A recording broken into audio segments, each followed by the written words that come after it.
देखिए क्वेश्चन है, paper code है 346 XT 2020 का पेपर है, ठीक है। इसमें ये डायग्राम दिया गया है और 2 एम्पीयर की करंट है। अब आपसे पूछा जा रहा है जो ये कैपेसिटर लगा हुआ है इस पे कितनी संचित ऊर्जा होगी। तो ऊर्जा का जो फार्मूला हमारे पास होता है, क्या होता है, हम लोग फार्मूला जो यूज करते हैं, U इज इक्वल टू होता है हाफ CV², ठीक है, इसका यूज करना है।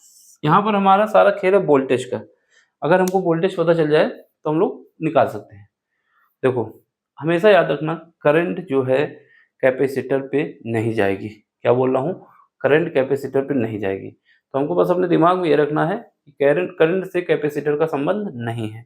अगर चार्ज होता तो कैपेसिटर पे जाती, ठीक है। क्या रखना दिमाग में, करंट कैपेसिटर पे नहीं जाएगी। अब जब करंट कैपेसिटर में नहीं जाएंगी तो हमको ये एज्यूम कर लेना है थोड़ी देर के लिए कि एक वायर है। क्या है, वायर है, और यहाँ से हमारे पास करंट फ्लो हो रही है।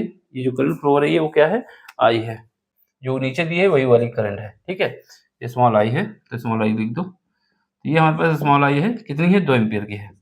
तो हमारे दिमाग में क्या रखना है कि कैपेसिटर का करंट से कोई संबंध नहीं है। जब कैपेसिटर का करंट से कोई संबंध नहीं है तो जहाँ कैपेसिटर लगा हुआ है वहां पे हमें ये एज्यूम कर लेना है कि ये एक वायर की तरीके से काम करेगा। जब वायर की तरीके से काम करेगा तो बस काम हो गया। ये हम अगर क्या करेंगे, वायर होगा, ठीक है। अब देखा जाए तो ये बैटरी लगी हुई है, ठीक है, यहाँ पर बैटरी लगी हुई है और उसमें जो करंट निकल रही 2 एम्पीयर की, लेकिन वोल्टेज कितना ये नहीं पता।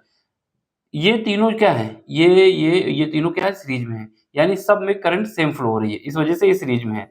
जब ये तीनों सीरीज में है तो हमारे पास एक इनकी जगह इक्विवेलेंट लगा दो, तो यहाँ पर आर इक्विवेलेंट क्या आ जाएगा, आर इक्विवेलेंट जो आ जाएगा, क्योंकि सीरीज में है तो सिंपल सा ऐड हो जाएगा, 2 + 3 + 5 बराबर कितना आ जाएगा, 10 ओम का आ जाएगा। 10 ओम का आ गया। अब हमारे पास ओम का नियम लगा दो।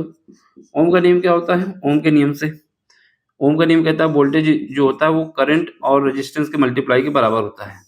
यहाँ पर V, I कितना है, I हमारे पास दी गई 2 एम्पीयर, और R इक्विवेलेंट कितना निकाला है, 10 निकाला है। कितना आ जाएगा, 20 वोल्ट की बैटरी लगी हुई है। और जब वोल्ट की बैटरी लगी हुई है तो हमारे पास इसमें कितनी ऊर्जा संचित होगी, ये कैपेसिटर भी दिया हुआ है, बस वैल्यू पुट कर दो। U इज इक्वल टू हो जाएगा हाफ सी के कितना है, 2 माइक्रो एम्पियर, 2 माइक्रो एम्पियर है, सॉरी 2 माइक्रो फैरेड है। तो माइक्रो फैरेड को बदलोगे फैरेड में तो 10⁻⁻6 से मल्टीप्लाई करना होगा। अब ये फैरेड हो गया, ठीक है। अब इसका क्या है, सी V², V कितना है, 20 वोल्ट, तो 20 × 20 2 बार लिखेंगे, ठीक है।